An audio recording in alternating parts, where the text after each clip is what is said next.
حضرت مولانا الیاس صاحب رحمۃ اللہ علیہ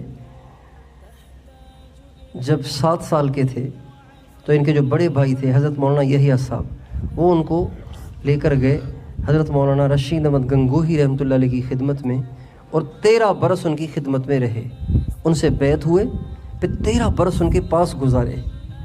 ہمارے یہاں تو لوگ بیعت ہوتے ہیں پھر پتہ ہی نہیں چلتا کہ وہ کہاں اور پیر کہاں اور مرید کہاں۔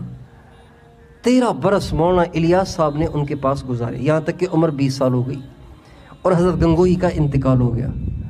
تو حضرت مولانا الیاس صاحب رحمۃ اللہ علیہ حضرت شیخ الہند مولانا محمود حسن رحمۃ اللہ علیہ کی خدمت میں حاضر ہوئے کہ حضرت گنگوہی تو چلے گئے، اب آپ مجھے اپنی سرپرستی میں لے لیں، آپ مجھے بیعت کر لیں۔ تو فرمایا کہ نہیں، آپ مجھ سے نہیں، آپ جا کے مولانا خلیل احمد سہارنپوری صاحب سے بیعت ہو جائیں، وہ مجھ سے بڑے ہیں۔ چنانچہ مولانا الیاس صاحب پھر حضرت مولانا خلیل احمد سہارنپوری رحمۃ اللہ علیہ سے بیعت ہوئے اور کتنا عرصہ ان کے ساتھ گزارا، اور اس کے بعد ان کے خلیفہ بنے۔ اس کے بعد انہوں نے تبلیغ کا کام شروع کیا۔